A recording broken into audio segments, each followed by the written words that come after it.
Spree, Tibbs got these boys playing. What are your thoughts on them right now?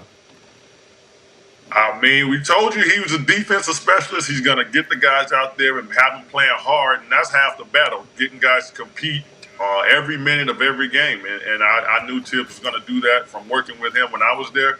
So I expected this. I expected them to compete. I didn't necessarily know how they were going to do offensively, but defensively and effort-wise, I knew that wasn't going to be an issue at all.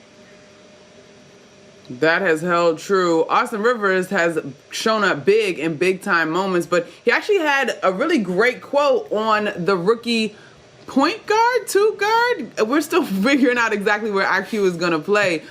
He said this of Emmanuel: more confident than any rookie that I've seen, that I've played with. He believes he belongs on any stage, and that's a rare skill for a rookie. How rare is that, Spree?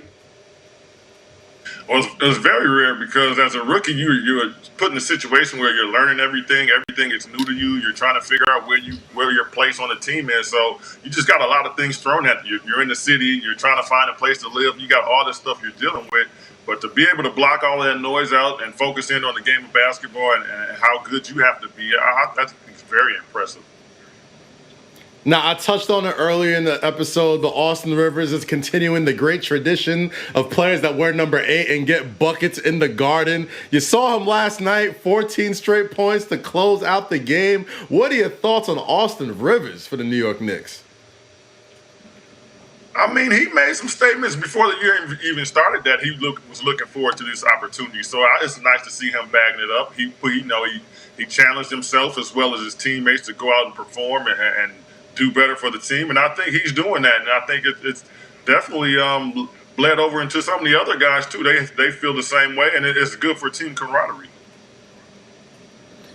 So Austin obviously is turning heads, but the guy that really has started the season off strong and is sort of the head of this snake is Julius Randle, Spree. And I mean, I'm thinking quickly through my Rolodex. I would say that this is arguably one of his best starts in his career as far as a leader and the numbers that he's putting up. 30, 16, and 7 last night. Yeah, beast numbers. Now here, but I guess the question for me though, Spree, is this Julius went and dug in and locked in the offseason? Is it Thibodeau and his new system? Like, what would you attribute this terrific start for Julius to?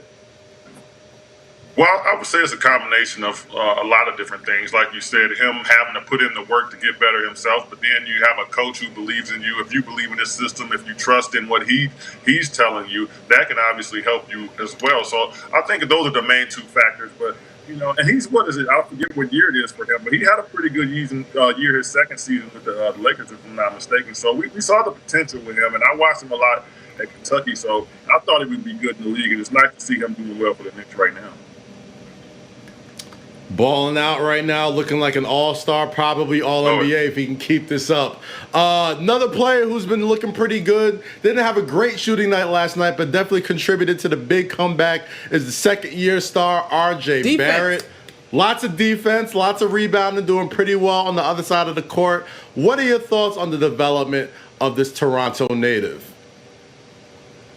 Well, he's young. It's going to take some time. I know it's a lot of pressure on him because he was such an early draft pick, but, I'm just looking forward to seeing how he progresses. I mean, he's obviously a great talent, so it's just a matter of him putting in the work, standing at the gym before and after practice, trying to get knowledge from guys around the league if they want to give it to him. Some guys like to share knowledge and talk, and you can pick their brain. Other guys don't. So if you come across somebody that's giving you some good advice, take heed to that, listen to it, and try to go in and work on those things.